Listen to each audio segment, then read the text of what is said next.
Bonsoir, frères et sœurs en Christ, chers amis. Alors, j'aimerais répondre à une question qu'une sœur en Christ qui m'avait posé la question dans un des commentaires de Sonde des Écritures concernant l'incinération. Je pense qu'elle va se reconnaître. Donc, elle se demandait si cette pratique est biblique. Eh bien, nous allons voir cela en nous basant uniquement sur la parole de Dieu, uniquement sur les Écritures et voir éventuellement des faits historiques. Alors, qu'est-ce que c'est déjà que l'incinération? On donne une définition, en fait, c'est de brûler un corps après la mort pour le réduire jusqu'à obtenir des cendres. Mais c'est un acte, en fait, c'est surtout le fait de brûler le corps. Voilà. Dans certaines cultures, ça se fait pour des raisons pratiques et religieuses, bien entendu. Mais la vraie question, c'est de se poser, c'est de se demander si c'est une pratique chrétienne. Eh bien, pour vous répondre, c'est non. Non, effectivement, incinérer un corps, ce n'est pas une pratique chrétienne. Et c'est ce que nous allons voir. Déjà, la Bible montre clairement que le corps humain, c'est précieux. Et même après la mort, pourquoi? Parce qu'il était créé à l'image de Dieu. Nous allons dans les Écritures, dans Genèse, chapitre 1, verset 27. Genèse 1, verset 27. Dieu créa l'homme à son image. Il le créa à l'image de Dieu. Il créa l'homme et la femme. Voyez-vous? Et après les avoir créés, il les a bénis, dit la parole de Dieu. Eh bien, il est précieux aux yeux de Dieu. Et le corps, effectivement, il est aussi appelé le temple du Saint-Esprit. Et nous allons effectivement dans 1 Corinthiens, chapitre 6, du verset 19 à 20. 6, 19, 20. Ne savez-vous pas que votre corps est le temple du Saint-Esprit qui est en vous, que vous avez reçu de Dieu, et que vous ne vous appartenez point à vous-même? Donc, notre corps, frères et sœurs, ne nous appartient pas à nous-mêmes. Et c'est dans notre corps que nous devons glorifier Dieu et dans notre esprit. Parce que le corps et l'esprit appartiennent à Dieu.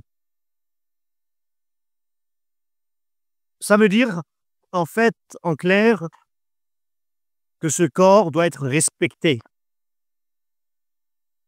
de notre vivant et même après que l'âme ait quitté le corps. Oui, oui. Dans la Bible, on voit effectivement que les croyants, ils avaient vraiment pris soin de leur corps pour l'enterrer. Ils enterraient leur mort. Et on va voir quelques exemples. Déjà, on peut voir avec Abraham. Donc, avec Abraham, oui. Pourquoi? Parce que Abraham, qu'est-ce qu'il avait fait? Il avait acheté un champ pour enterrer sa femme, Sarah. Et c'était un acte de respect. C'était un acte respectueux. Et on va voir ça dans Genèse. Genèse 23, verset 19. Genèse 23,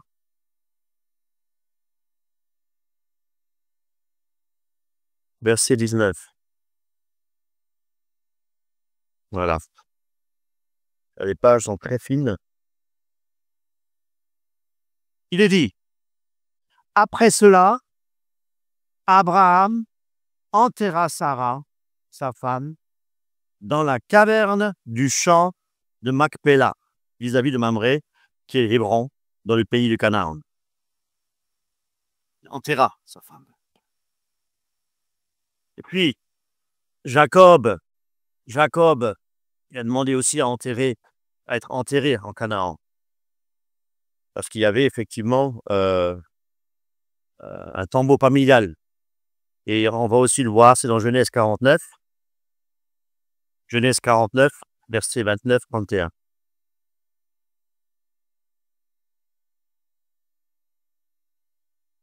Genèse, j'ai dit 49, versets 29-31. Oui. Puis, il leur donna cet ordre, je vais être recueilli auprès de mon peuple. Enterrez-moi avec mes pères dans la caverne qui est au champ d'Éphron, le Héthien. Il n'a pas dit incinérez-moi, brûlez-moi. Enterrez dans la terre. Le corps dans la terre. Et Jésus-Christ lui-même a été mis effectivement dans un tombeau. Il n'a pas été brûlé. Et nous devons suivre l'exemple de Jésus-Christ. Dans chaque cas, en fait, l'enterrement, il est présenté comme quelque chose de respectueux. Hein? Quand la Bible parle de corps brûlé, c'est ça qu'il faut savoir maintenant, c'est jamais comment dire, comme je le disais, pour un acte respectueux, mais c'était plutôt comme quelque chose d'anormal. Dans le sens où c'était un acte de condamnation, un acte de jugement. Dans Josué, effectivement, dans Josué, vous pouvez le lire, c'est le chapitre 7, verset 25. Akan, il avait péché effectivement contre Dieu et ils l'ont lapidé. Et qu'est-ce qu'ils ont fait après? Est-ce qu'ils l'ont enterré? Non, ils l'ont brûlé. Ils l'ont brûlé avec tout ce qui lui appartenait. Et ça montre effectivement la colère de Dieu, donc le jugement de Dieu à cause de son péché. Dans Amos, chapitre 2, verset 1, il y a Moab. Et Dieu, effectivement, il condamne Moab parce qu'il avait brûlé les os d'un roi. Voyez-vous? Et c'était vu en fait comme un acte de profanation. Donc Dieu lui-même l'a condamné parce qu'il avait brûlé les os d'un roi. C'est une pratique païenne. Dans l'Ancien Testament, effectivement, brûler le corps, c'est effectivement un acte païen et que Dieu interdisait cet acte-là. Deutéronome, chapitre 12, on va voir ça, verset 31. Tu n'agiras pas ainsi à l'égard de l'Éternel ton Dieu, car elles servaient leur Dieu en faisant toutes les abominations qui sont odieuses à l'Éternel. Et même elles brûlaient au feu leurs fils et leurs filles en l'honneur de leur Dieu. Voyez-vous, ils brûlaient leurs fils et leurs filles en l'honneur de leur Dieu. Donc Dieu n'est pas pour l'incinération. Ces passages montrent vraiment que le fait d'être brûlé, que le corps qui est brûlé, n'est pas une pratique respectueuse, une pratique pieuse. Voyez-vous? Et c'est plutôt, comme je le disais, un jugement, une punition, et c'était pratiqué par les païens, effectivement. Alors, maintenant, on peut se poser la question, d'où vient cette pratique de l'incinération? déjà nous savons qu'elle ne vient pas de la foi chrétienne. Je vous mets au défi de me trouver un seul passage où Dieu, il a accepté que nous puissions, qu'on a le droit, en fait, oui, d'incinérer un corps. Montrez-moi un passage des Écritures. Un seul. Ce qu'il faut savoir, c'est que les Romains et les Grecs, justement, avant qu'il y avait, on va dire, oui, le christianisme, eh bien, ils brûlaient leurs morts. Parce qu'ils ne croyaient pas à la résurrection du corps. Voyez-vous, c'est pour ça que je dis que c'est une pratique païenne. Il y a aussi les hindous. Les hindous, eux, ils croient toujours à la réincarnation. Et aujourd'hui encore, ils pratiquent l'incinération. Pour eux, effectivement, le corps n'a pas de valeur une fois que l'âme il l'a quitté. Alors on le brûle. Il n'a plus de valeur. Les peuples païens, là je parle de l'Europe, brûlaient aussi leur corps pendant les rituels. Hein? Et ils le faisaient pour éloigner les esprits et aussi pour rendre hommage à leur propre Dieu. Mais ces pratiques montrent clairement la différence qu'il peut y avoir entre l'enterrement des chrétiens et ceux qui croient là, c'est-à-dire nous qui croyons à la résurrection du corps, et ceux qui ne croient pas à la résurrection du corps, les païens. Donc, et nous avons vu effectivement tout au début que Dieu nous a créé notre corps et nous devons respecter notre corps. Les premiers chrétiens, ils ont carrément rejeté l'incinération. Ils croyaient, comme je le disais, vraiment à la résurrection des morts. Et il est écrit, effectivement, on va le voir dans 1 Corinthiens chapitre 15, verset 42.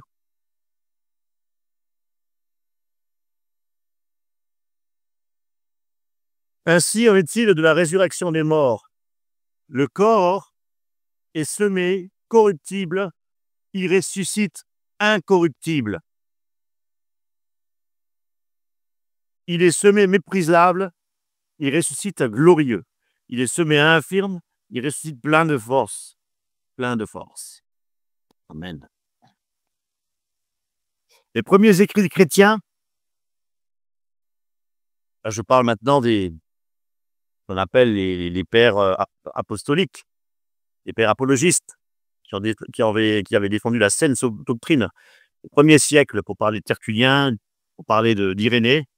Eh bien, dans tous les écrits, vous pouvez consulter, vous pouvez voir, ils enterraient leurs morts dans les catacombes. Dans les catacombes, et même quand il y avait la persécution. On n'a aucune trace d'un écrit où, effectivement, ils brûlaient leur corps. Ils enterraient leur corps. Alors, il y a un historien qui s'appelle Eusèbe de Césarée. Il avait écrit, effectivement, que les chrétiens honoraient leurs défunts et ils avaient même célébré des funérailles. Hein, et ils les enterraient avec beaucoup de soin.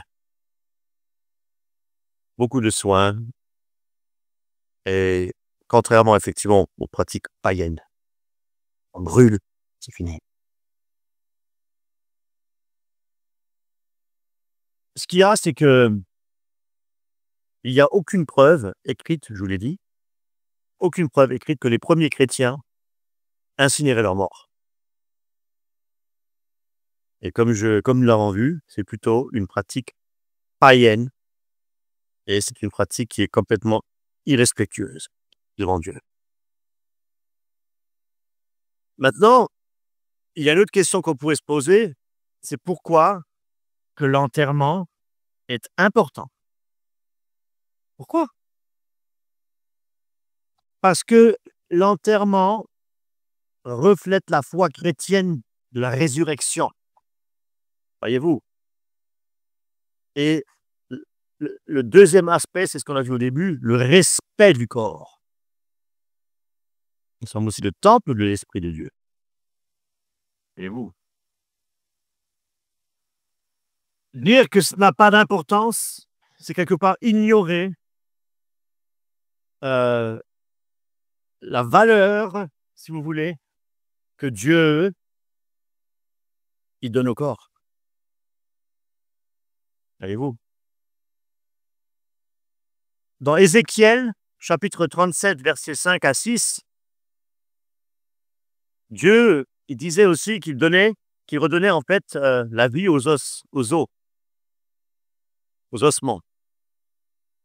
Bien, ça montre bien que Dieu se soucie du corps, quelque part, même après la mort.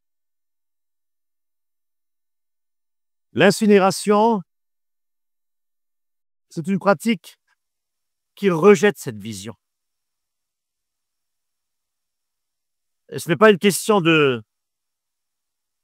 simplicité ou parce que c'est pas cher, non. Mais c'est une question de foi et de respect pour les Écritures et pour Dieu. Donc, ma conclusion, l'incinération n'est pas scripturelle.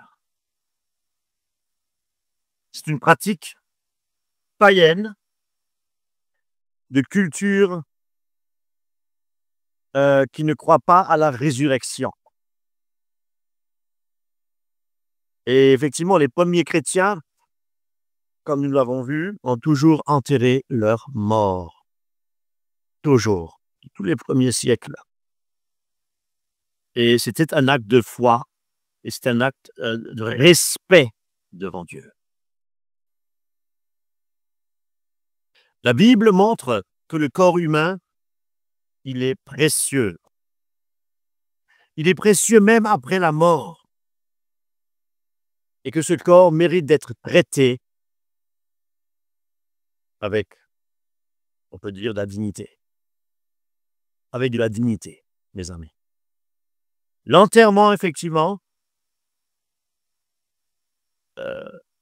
ça reflète quelque part l'espérance vraiment de la résurrection.